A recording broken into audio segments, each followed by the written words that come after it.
Această emisiune vă este prezentată de UXO, aplicația tuturor șoferilor.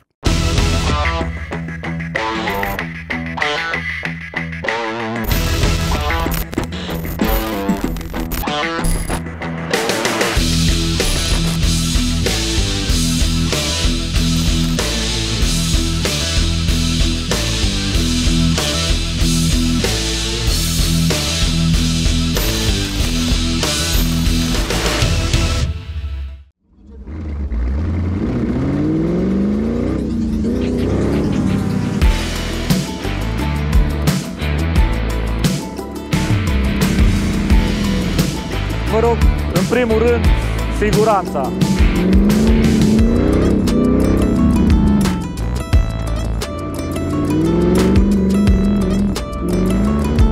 Am fost ca porci. Ca niște porci efectiv am fost, dar ne-a plăcut.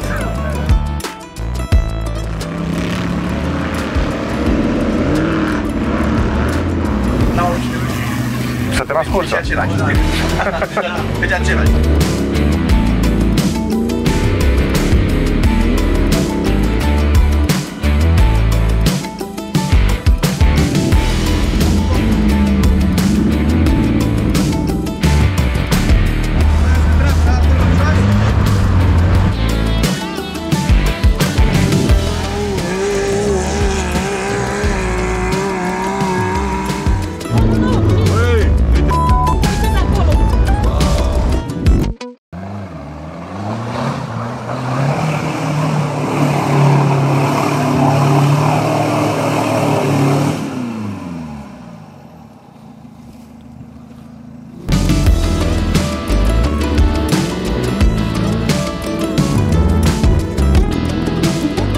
Așa terminăm ziua de azi, dacă puteți puțin luăm o pauză. Nu mai avem curea la accesorii.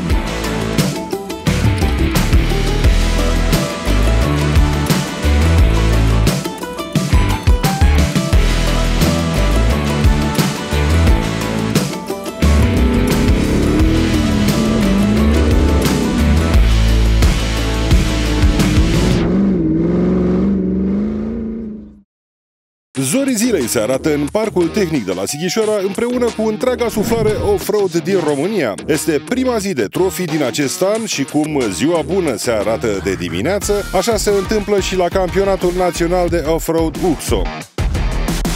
Un start bun înseamnă un început cu dreptul în noul sezon. Rând pe rând, piloți, copiloți oficiali, media animează cele 6 sectoare rezervate claselor despre care v-am povestit în episodul trecut. Dar mai bine, hai să rememorăm! Campionatul Național de Off-Road UXO 2023 se dispută în acest an pe parcursul a 7 etape principale. Echipajele înscrise în concurs se vor întrece la 6 clase: Standard A, Standard B, Challenge, SSV, Open și Extrem. Pentru prima dată în istoria competiției, trialul va fi în afara concursului și se va desfășura tot timpul în ultima zi a competiției, adică duminică, atunci când și publicul foarte numeros va fi aici peste tot în jurul steagurilor pe care le vedeți. Atenție, începe prima zi de concurs! Este ora 9 și un sfert, adică momentul celor două briefing-uri, ședințele tehnice dinaintea curselor. Pe de o parte îi avem pe cei de la Standard A, B și Challenge, iar de cealaltă parte sunt concurenții claselor SSV, Open și Extrem, din motive lezne de înțeles. Traseele, specificațiile și dificultatea acestora sunt diferite. Ca atare, vă rog, în primul rând, siguranța. Reamintesc, știu că sună banal, dar așa este. Casca, legată, centurile. Vor fi arbitri în puncte fixe, vor fi arbitri mobili, știți ce se întâmplă. Mai aveți niște, sau cel puțin erau niște locuri mai delicate unde am scris la rubrica observație atenție, acum fiind uscat nu cred că o să fie problemă, dar pentru orice eventualitate mai bine țineți un pic cont de treaba asta. Aveți două porți, da? Intrați prin prima, coborâți în Ravenă, a doua mergeți prin Ravenă, ajungeți la Mlaștină. La Mlaștină ați fi avut 100 de metri, da? Ca să faceți dreapta. Pe cei 100 de metri ieri s-au făcut varză. Vă dăm voie să urcați drept în sus. Aveți 2 sau 3 variante. După ultimele indicații oferite, echipajele se îndreaptă către mașinile lor și se aliniază la start. Se va pleca intercalat. Primele mașini fiind cele de la Open SSV și Extrem, iar ultimele care vor lua startul sunt cele de la Challenge. Fiind prima etapă, ordinea de plecare a fost stabilită aleatoriu, prin tragere la sorți. Începând cu etapa a doua, ordinea va fi în funcție de poziția ocupată la finalul etapei de la Sighișoara. Cu motoarele pornite, piloții se pregătesc rând pe rând să pornească în prima mare aventură a anului 2023. Și start!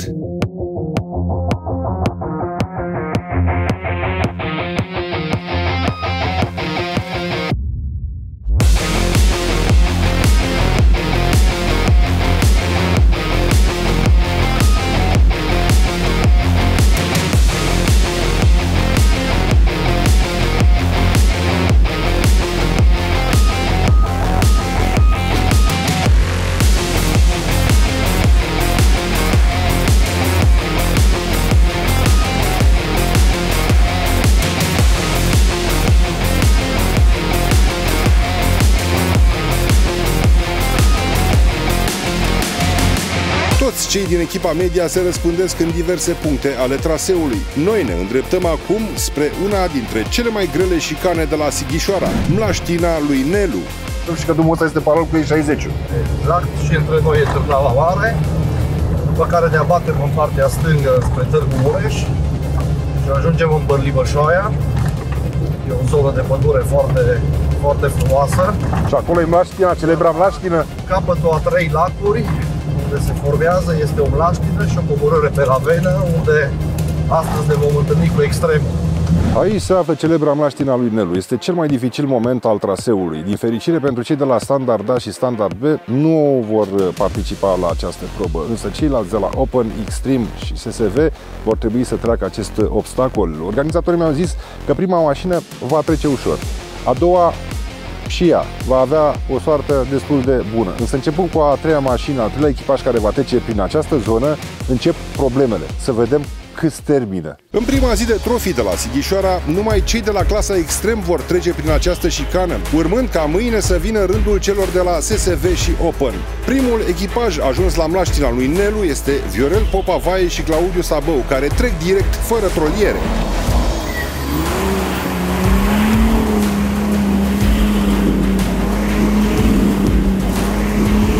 Cea de-a doua mașină sosită la Mlaștină este cea de la Racing Team Sighișoara, formată din David Șanta și Rareș Bucur.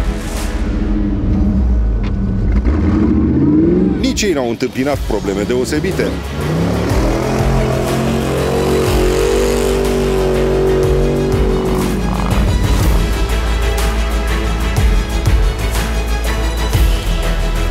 Claudiu Peștean și Valentin Capătă trec și ei fără ajutorul trolului, așa cum nu s-a mai întâmplat niciodată cu cea de-a treia mașină care intră în Mlaștină.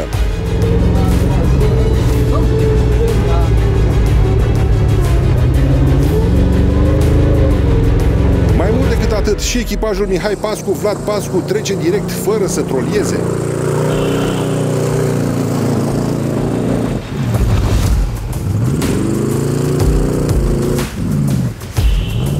A fost de fiecare dată o altă provocare.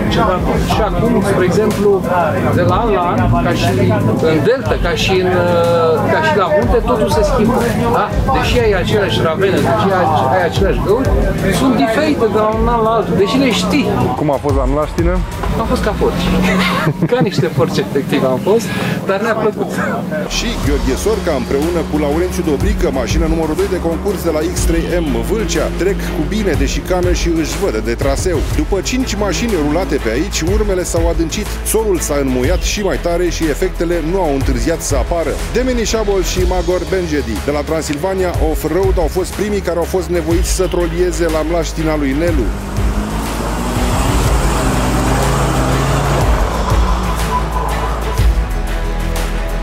Coboară încet, dar sigur pe Ravenă și Călin Rus cu Doru Petruș de la X3M Vâlcea, dar se împotmolesc în Mlaștină.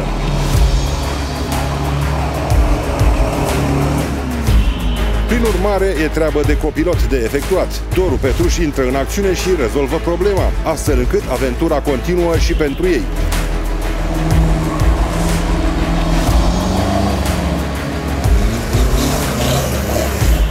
Vine rândul copilotului Mihai Neagu să se remarce la troliere la Mlaștina lui Nelu.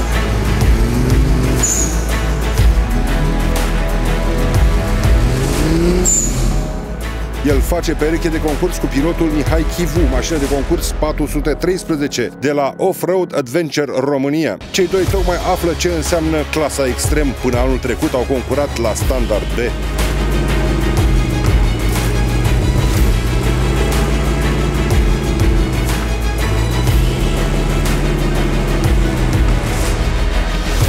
Deși a fost multă bunăvoință, încredere, speranță și concentrare, astrele nu s-au aliniat deloc bine din nou pentru Horațiu Bârleanu și Adrian Comănescu. Ei nu au mai ajuns la Mlaștina lui Nelu pe un traseu de extrem de dificil.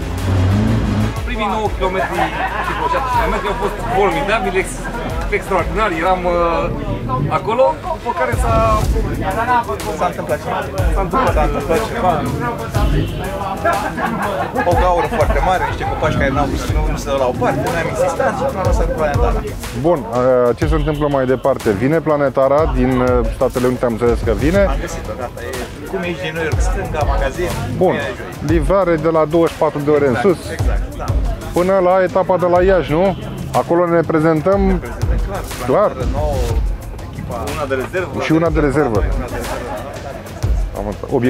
Obiectivul rămâne același. N-am avut și un obiectiv. Să te nasc cursa. Deci același. Deci același, da, fără obiective.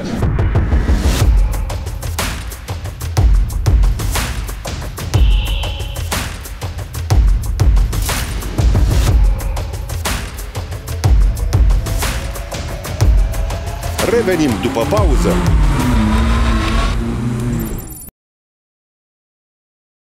Odată cu startul competiției apar, bineînțeles, și primele șicane ale traseului de la Sighișoara. Sorin Nedelcu și Liviu Marian Dănilă de la SSV Power Sport Club, campionii clasei SSV la general anul trecut, dau de greu la prima pantă mai abruptă care le iese în cale. Copilotul renunță la confortul scaunului din dreapta și trece la treabă, mai exact la troliu.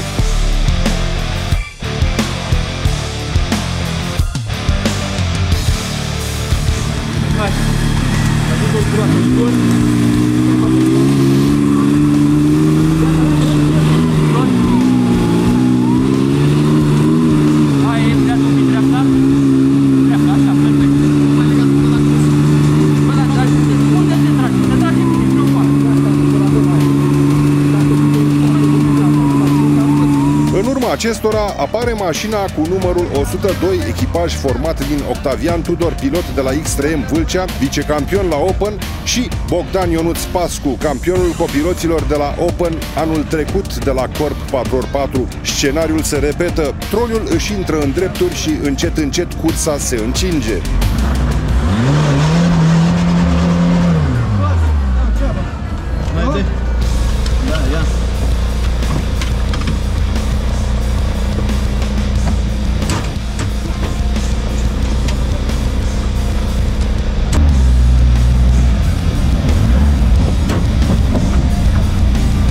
Pare totuși ireal, însă chiar și în pădure circulația devine intensă, iar uneori traficul se poate transforma chiar și aici într-unul bară la bară. După o primă urcare ratată, Tudor și Pascu depășesc momentul și își continuă liniștiți traseul.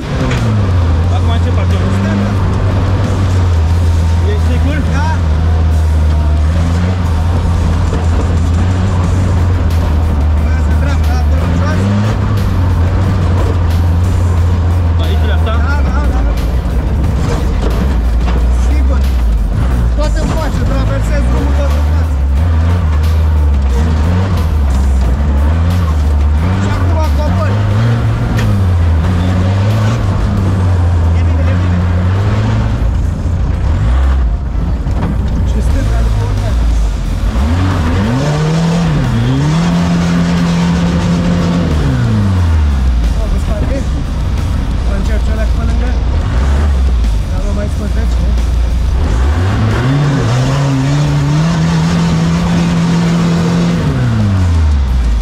Urmărim acum mașina 104, pilotată de Samuel Rusu de la Bucovina Team Motorsport, avându-l în dreapta sa pe Alexandru Piedemonte de la GTC Motorsport. Nu la fel de norocoși au fost Bogdan Bădoi și Ionuț Izbășoiu de la X3M Vâlcea. Cum au dat de versanți cu înclinație mare a unghiului de urcare, mașina și-a pierdut elanul și pur și simplu motorul nu a mai vrut să tragă, cum se spune pe românește. Și cum îi stă bine gospodarului, Bădoi se dă jos din mașină și purce de la remediere ad hoc, în mijlocul pădurii. Probabil o pierdere de presiune pe la furtunele de la Vacuum. Între timp își face apariția un echipaj de la Challenge. Mihali Bigfalvi și János Deac de la Udi Offroad Racing abordează prima pantă în forță, dar lucrurile nu funcționează nici pentru ei perfect la o primă vedere. Ceva mai încolo, cam prin aceeași zonă, dar pe traseul de la Open, își fac apariția soții Duică, cu a lor mașină de concurs numărul 130. Cei doi negociază de pe poziții diferite prima urcare abruptă ieșită în cale, cu Nicoleta coborâtă din mașină și cu Nicușor în acțiune.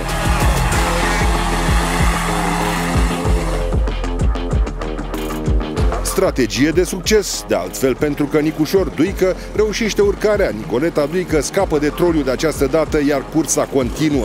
Trebuie să recunoaștem totuși un lucru: viața de copilot poate fi deseori una complicată.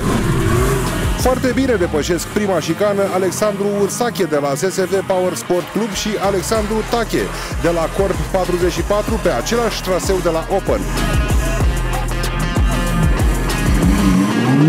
Cursa de la Challenge are și ea momentele sale dificile. Ionuț Dragoș și Emanuel Hășmășan traversează unul dintre acestea.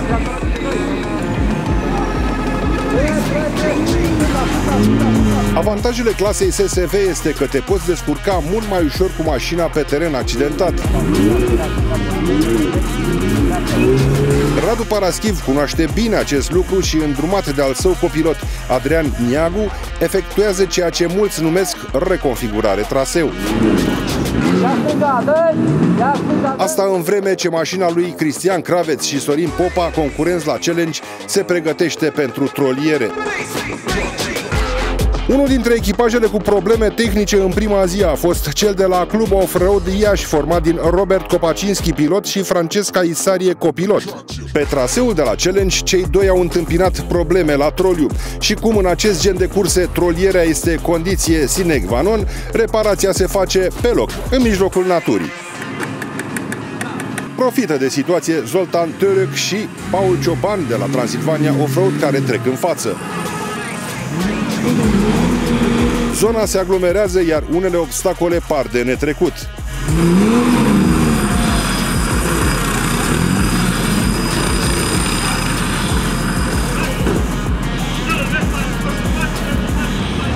Între timp, situația devine ușor tensionată în mașina familiei Duică.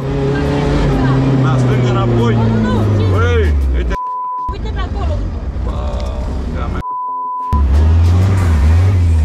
Băi, puile, ține drumul! Băi, ține drumul! Trebuie să stânga, asculti ceva!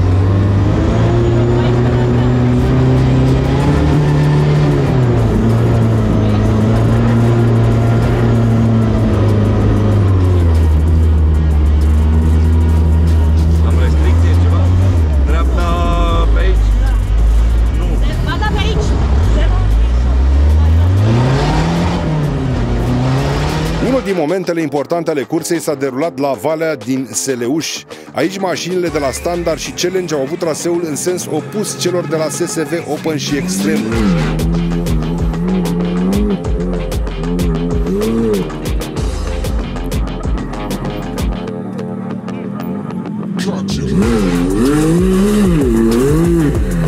Astfel încât piloții au trebuit să se aștepte unii pe alții în ordinea în care decid arbitrii.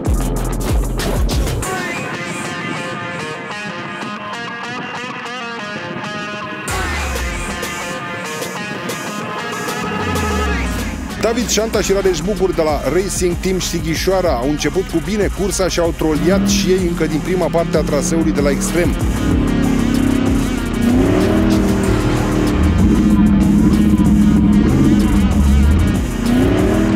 Dar s-au descurcat în general excelent.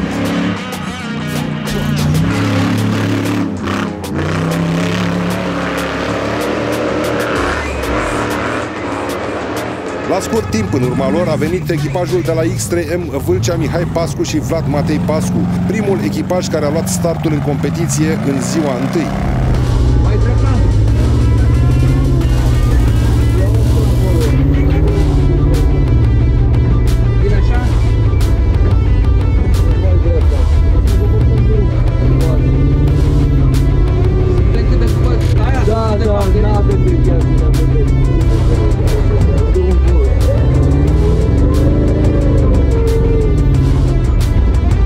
Urmează Viorel Vae Popa și Claudiu Sabău, ambii de la X3M Vâlcea.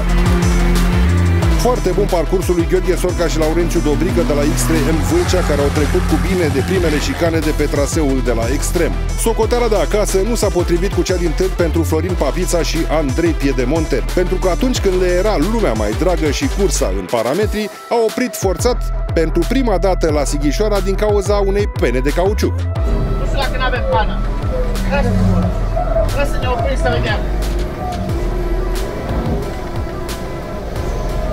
Vrei să mă opresc să văd? Hai, nu, hai să cobor eu, pe partea mea, nu? Ia vezi, da, vezi.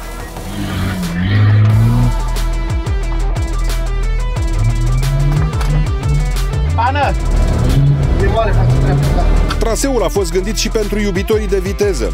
Ieșiți în câmp deschis, piloții au întrebuințat la maximum toți caii putere de sub capotă. Cursa de la Extrem, ca de obicei cu cel mai palpitant traseu, oferă mereu imagini incredibile. Călin Rus și Doru Petruș de la X3M Vâlcea în imagini pe o porțiune a traseului acestei clase.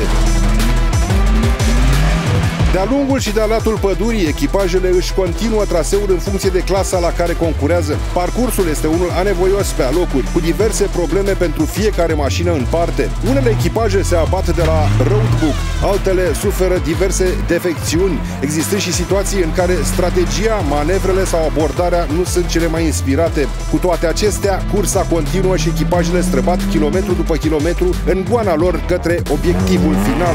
Viteză, aventură, adrenalină, forță, orientare și curaj. Competiția este una de un puternic impact emoțional pentru combatanți. Campionii de anul trecut de la Standard A, Cristian Foaltin și Ciprian Moldoveanu, sunt fini cunoscători ai fenomenului și perfect adaptați la dificultățile traseului, familiarizați cu toate particularitățile pădurii de lângă Sighișoara, unde au mai câștigat competiția și anul trecut. Cristian Neațu de la X3M Vâlcea și americanca Ashley Epperson par a se descurca bine la prima lor colaborare și se pare că vor termina în grafic traseul din prima zi de la Standard B.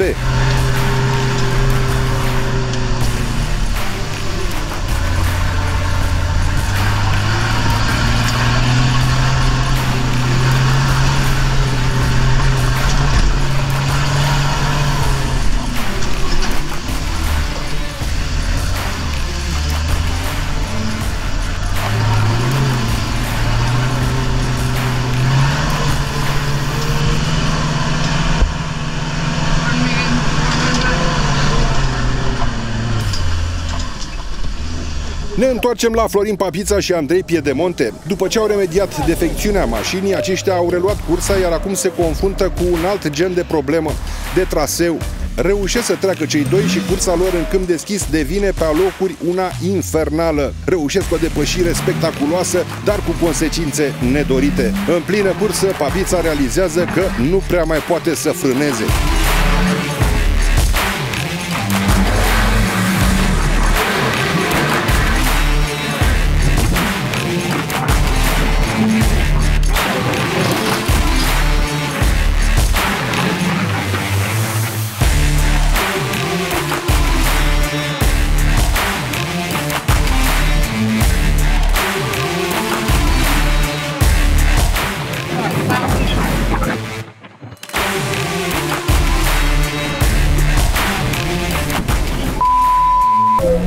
De motor, aia, stânga, nu mai frână, unde? Stânga, stânga, la mâna de motor, uite aici, stai, mergem, mână de motor, mână de motor, ia vezi, asta mai merg? Noi am avut probleme tehnice în prima zi de concurs, după kilometru 10 am dat într-un șanț foarte tare, am rămas fără frâne, fapt ce a îngreunat parcursul din prima zi, am rămas împotmolit într-o mașină la 20 de km înainte de finish, după care am rupt o planetară, dar cu chiu cu vai ieri am ajuns la finish, am terminat ziua de concurs și pe urmă am mers la service și am stat până la 10 seara. Se cheamă că Bogdan Gașpar și Bogdan Ganea, ambii de la Racing Team Sighișoara, evoluează pe teren propriu. Cei doi cunosc bine toate desișurile pădurii și asta ar trebui să reprezinte pentru ei un avantaj. Costin Lazar și Paul Chira de la SSV Power Sport, locul 3 la standard anul trecut, întâmpină o problemă reală în trafic, și anume o mlaștină care nu se anunța chiar așa de adâncă, moment în care, ca și copilot, vrei, nu vrei, negociezi situația direct cu troliul din față. Cei doi depășesc momentul și continuă cursa.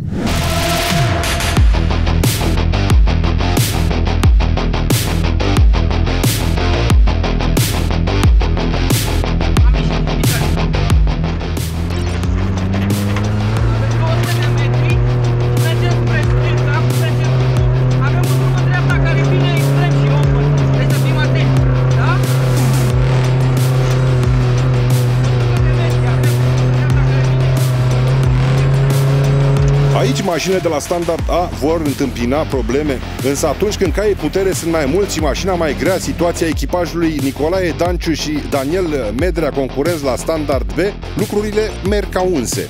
Și pentru că tot vă povesteam că aici vor fi probleme pentru cei de la standard A, iată un nou exemplu. Marius Dima și Ciprian Andrușcă, cu a lor mașină cu număr de concurs 508, se împiedică la fel ca și predecesorii lor de la aceeași clasă. Recurg și ei la troliere, numai că în acest caz situația pare una încinsă rău.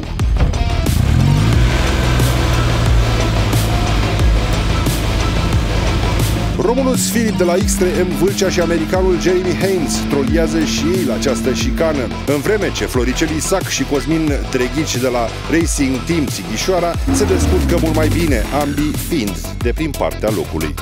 Marcați dreapta, la 80 de metri, vechea dreapta. Dreapta. 130 de metri, fac dreapta. Aici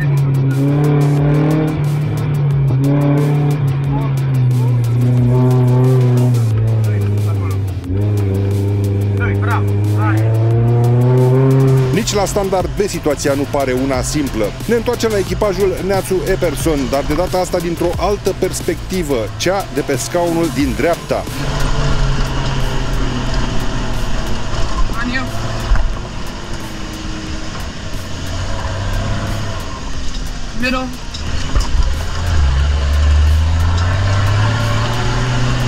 Mai zăbovim un pic la standard B, unde Alexandru Chivari și Ana Maria Tănăsie colaborează eficient, dar și aici intervin unele probleme de traseu. Deși se așteptau la un traseu greu, plin de mlaștini și urcări abrupte, Ana Maria și Chivi n-au fost foarte impresionați de dificultatea drumului.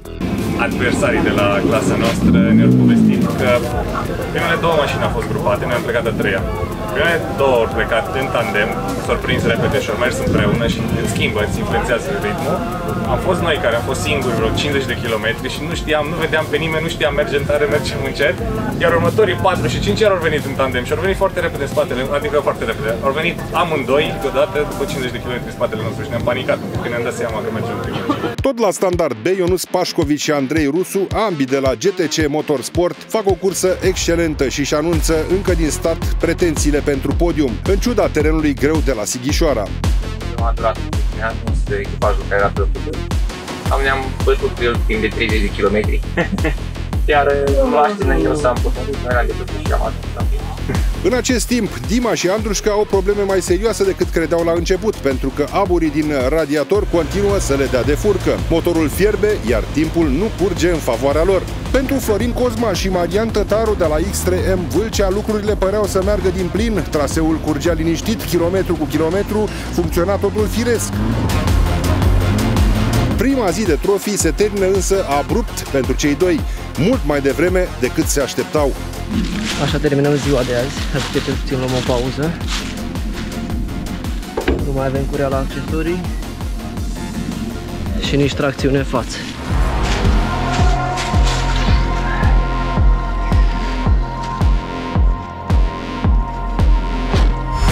Octavian Tudor și Bogdan Ionuț Pascu încearcă o urcare, se decid inițial să trolieze, însă renunță ulterior, alegând să ocolească regiunea cu abaterea regulamentară de 70 de metri de la traseu. În față, în față, în față, în tot, stai! Mai întorci la dreapta, mai întorci un pic, aici, mai întorci la dreapta. Mai dai mai în față, mai dai, că mai mult de 70 de metri. Aici, întorci. pentru Virgil Brătășanu și Raymond Chelban din competiția SSV-urilor, problemele apar la una dintre urcări. Trolierea care ar trebui să se desfășoare firesc nu funcționează în parametri și cum defectarea sistemului de troliere poate coincide cu abandonarea competiției, veștile pentru cei doi nu sună bine deloc. Aici reușesc să treacă într-un final, dar cursa pentru cei doi se anunță a fi una de-a dreptul palpitantă de acum înainte. Sorin Nedelcu și Liviu Dănilă abordează o nouă urcare, însă se opresc la câțiva metri de coama dealului. Este momentul să folosească din nou troliul. Cam prin aceeași zonă, dar pe traseul de la Open, își fac apariția Samuel Rusu de la Bucovina Team Motorsport și Alexandru Piedemonte de la GTC Motorsport cu mașina de concurs 104. Pentru ei lucrurile par să se desfășoare încurajator.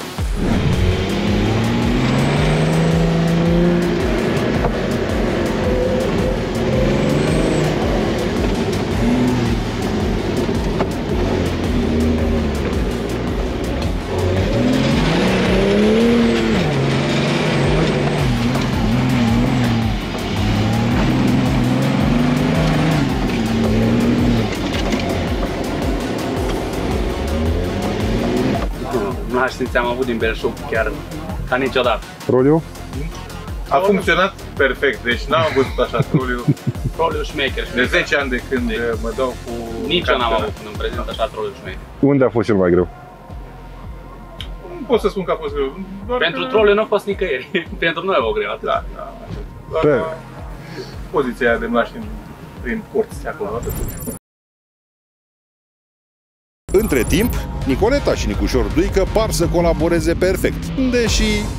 Ce vă pot spune că deja simt din nou off-road-ul care era înainte. Chiar am avut astăzi concurenți chiar lângă noi și colegi extraordinar, a fost extraordinar. În urma lor apar Bogdan Bădoi și Ionuț Izbășoiu, care încearcă să negocieze direct panta, fără troliere, dar cauciucurile pline de noroi fac aderența să nu mai susțină ascensiunea. După nouă încercare se decide din nou să trolieze și, dacă mai era nevoie de încă o dovadă în plus că viața de copilot nu e deloc una de invidiat câteodată, urmăriți ce se întâmplă în această situație. Până la urmă, totul e bine când se termină cu bine și cei doi își văd mai departe de drum pe traseul clasei Open. Ceva mai bine negociază diferența de nivel Alexandru Ursache și Alexandru Tache, care depășesc momentul fără a fi nevoie de troliere. Tot de la această clasă par să se descurce excelent Alin Bob, Udi Off-Road Racing și Marius Mateș de la GTC Motorsport cu a lor mașină de concurs numărul 105. La finalul zilei ne-au povestit câte ceva din experiența traseului de astăzi. La Mlaștina am petrecut puțin timp în Mlaștina, am prins trafic și trebuie să ne așteptăm pentru că înainte de Mlaștina am rătăcit puțin și am pierdut poziția de lider pe care am plecat. Traseul de la SSV Open și Extreme este unul deosebit de solicitant, atât pentru piloți și copiloți, dar și pentru mașini care sunt greu puse la încercare. Imaginile pe care le vedeți par ireale, desprinse dintr-un film de anticipație. Echipajul Eugen Ștefan și Mădălina Anghelescu de la X3M Vâlcea, 110 mașină de concurs, înaintează alene pe Ravena mlăștinoasă.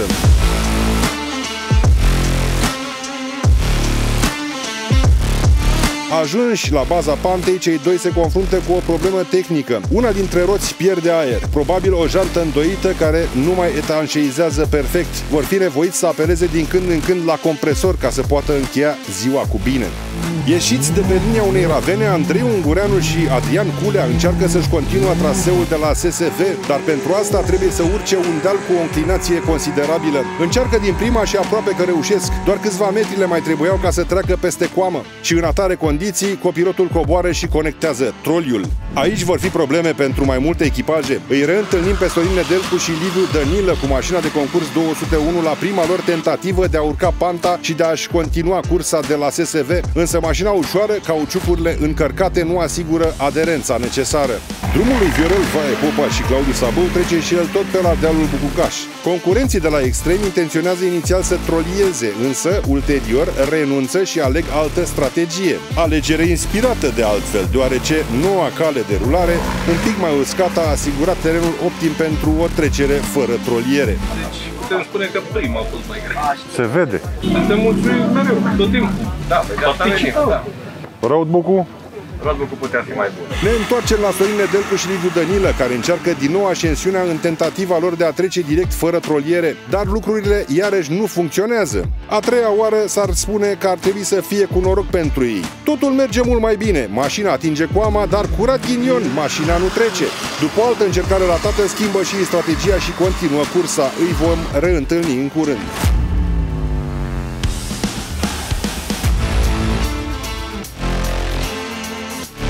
Aflați la debut în campionatul național de off-road clasa Open SSV, Robert Badea și Doru Barbu sunt la un pas întreagă printr-un loc greu de pătruns. Mașina pare să reziste, dar după manevre intense și mai multe încercări, cei doi fac cale întoarsă și caută altă variantă de a traversa versantul.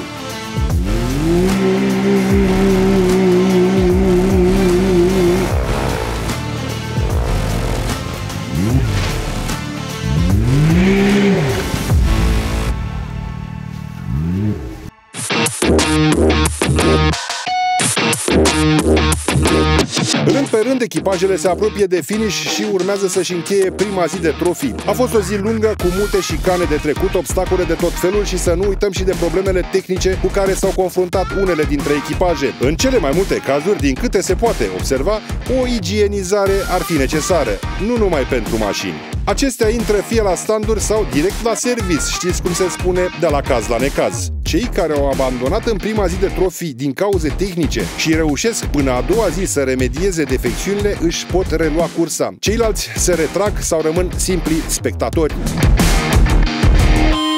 Zona de dining se umple încet încet și o nouă seară plină de povești off-road e pe cale să înceapă.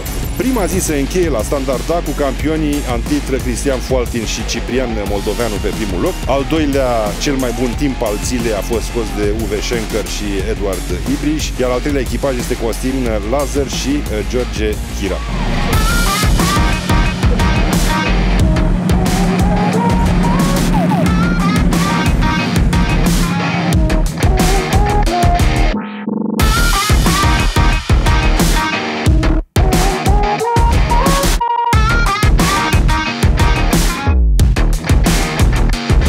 La Standard B, primii sunt Ionuț Pașcovici și Andrei Rusu, pe locul 2 au ajuns Ionel Stan și Laurențiu Gălin, iar pe 3 Alexandru Chivari și Ana Maria Tănăsiu.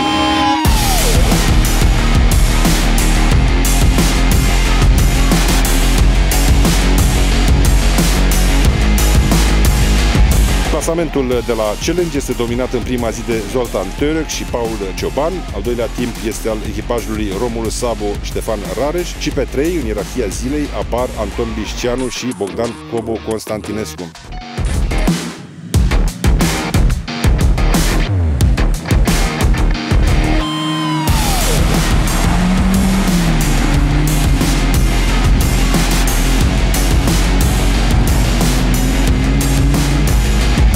Gureanu și Costin Culea scot cel mai bun timp al zilei la Open SSV. Pe poziția secundă sunt Sorin Nedelcu și Liviu Dănilă, iar pe ultima poziție a podiumului s-au clasat Virgil Brătășanu și Raimond Ghelban.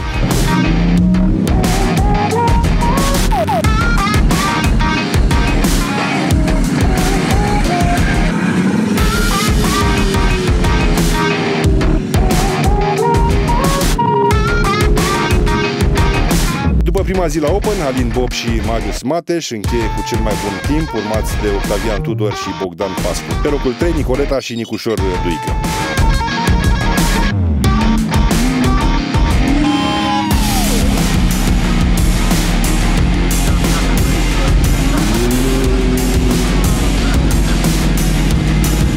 În competiția de la Extrem, primii sunt reprezentanții gazdelor, David Șanta și Rareș Bucur, pe 2 Viorel Vaie Popa și Claudiu Sabău, iar pe 3 Claudiu Peștean și Valentin Capotă.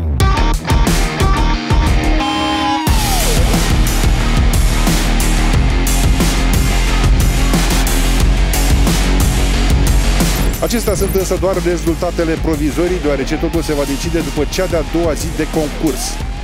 În episodul următor.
dau rost.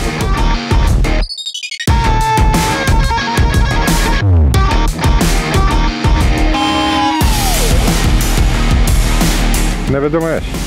Ne vedem cu siguranță.